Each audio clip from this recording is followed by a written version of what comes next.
everybody. Welcome back to Amazing Growth. This is Antoinette Hunter, a teacher and a developmental intervention specialist. If you are new to this channel, you are very welcome. Today we are going to be talking about communication and joint attention. This is a very interesting topic. If you have not subscribed to my channel before, please do not hesitate to subscribe.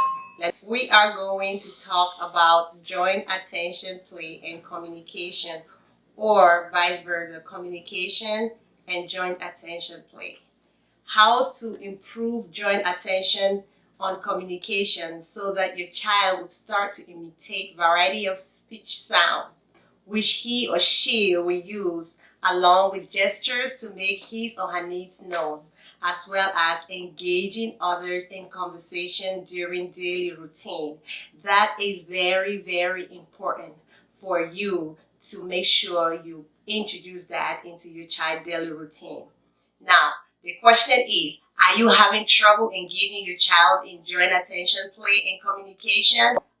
The first thing I would like for you to think about practicing is modeling. You want to practice modeling full phrase repeatedly, such as word. Ready. Now you're going to put it up here. You put it up here, right? This is right here. Ready, set. Before saying go, always make sure that you have the attention. Ready, set, go. So we're going to try this one more time. You like to play with your car? Yes? Yes. Yes. Okay, here. Now put it right up here. Ready, set, go. Wow! So you make sure you use exaggerated facial expression to create excitement. Sometimes I'll do this. Good job. That's why I have him here. So that way I can get his attention when he's, when they're playing with you. You want to make sure you can tickle them, you can touch them, you can get things around them to get them excited. Now, use specific games and activity to engage them. For example, we have this. Try to use environmental toys around the house, so that the things that they like. You want to use the things that they are going to be very interested in playing. A toy like this is just an example. You don't really have to use this particular toy. Bless you, my darling. But you know exactly what your child likes to use. So try and incorporate that into their daily routine.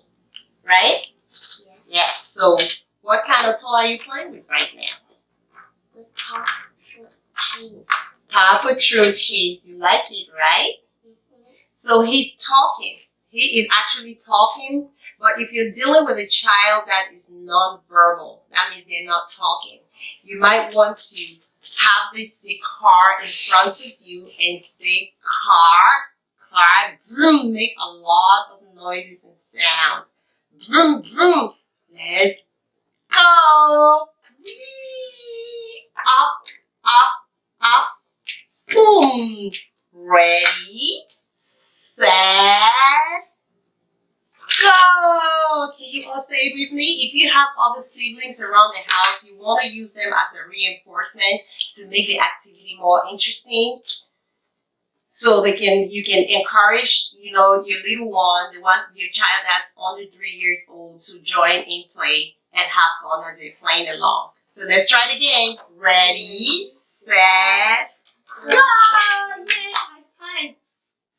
Oh, good job. High five. Good job. I like that, right? Yes. Okay. So show me. Keep playing. I want to see you playing. Ready, set, go. Nice. I like. Ready, set, go. Use specific games and activities to ensure proper placement and oral motor strength for sound production. So you want to use specific activity for oral motor strength for sound production, such as bubbles. You want to use whistle, drinking from the straw, offer lots of choices of food or drink. That's very important. So I'm going to show you and demonstrate how to use it. So for instance, bubbles are very good for oral motor strength. So what I'm going to do is, look, I have my bubbles. I'm going to go back and try the activity. If the child doesn't want to do it and he's not ready, or if the child is not willing to cooperate with you, you can be like, look, I have my car. Do you want to do it? If the child is saying no and the child is going, most of the kids will go after bubbles. If you know the light bubbles, you say here. If they don't want to do it, you say, look, you do. You want it?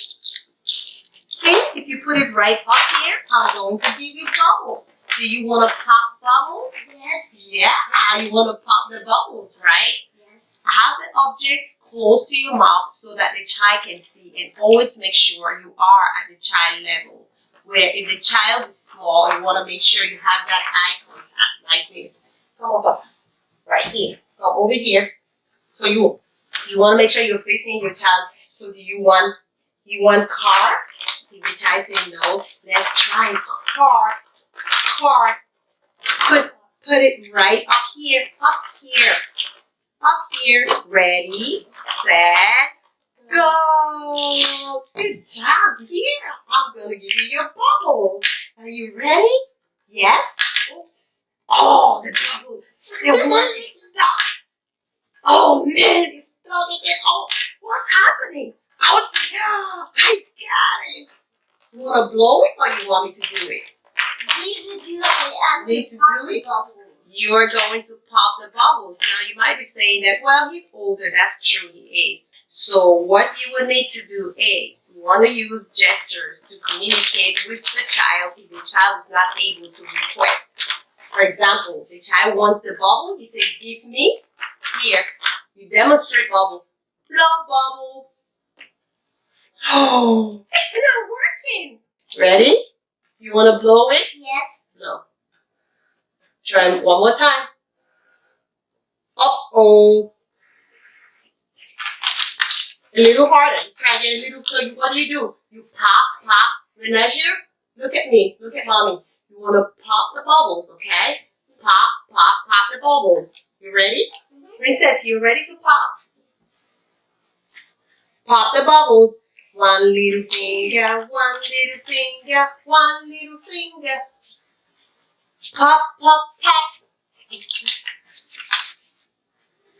Pop up, pop down. Good job. During snack time or lunch time, and the child wants to have something to drink or eat, it could be fruit. Don't assume that the child wants apple and just give it to he or she. Always bring in 2 items so that way the child can make a choice on which one they want. So present both of the object or both of the snacks to the child and say, look, I have apples, I have apple and banana. Which one? Do you want this one or this one? This one. This one. Apple. Good job here. Now what happens if they're not talking, if they're not verbal? They might want to just reach out to it. What you can do is try to use their pointer, isolated pointing. Apple. Here. Good job. So you say apple. They can see your mouth. And you don't want to, sometimes I know on my videos, when I'm talking very fast, I get to understand the kids I'm working with. If the child is non-verbal and they're still trying to learn how to talk, you want to make sure that you are very slow. Apple. When they say apple, when you say apple, you see a pointer and say apple. Good boy. Give it to them. Yeah, I'm going to give you apple. Good boy. My son name is Renaja. I call him Buddy. If you have a nickname, you say, Buddy, you asked mommy for apple. Good. Apple. I love apple. You're not supposed to use the apple. Well, I'm just going to give you the app as an example, so I'll put it to the side now. Right? See, he talks, so he's asking me questions. If you have a 2-year-old, a non-verbal 2-year-old, they would not be able to ask you questions. So this activity I'm just using them to demonstrate how to use the skills at home, just to be a little strategic. So when you're working with 2-year-olds, modify the skill to fit the developmental ability of the child. The age to me doesn't really matter all the time. It's their developmental ability that really matters. Some kids, are way ahead of others. That doesn't mean that they're going to all grow up like that. No, kids change as they grow up. They will change and their brain will develop. That's the reason why we're presenting parents. I'm presenting you with techniques and strategies that you can implement at home to help you engage and communicate to minimize frustration. I hope this helps. Thanks a lot for watching. Don't forget to subscribe.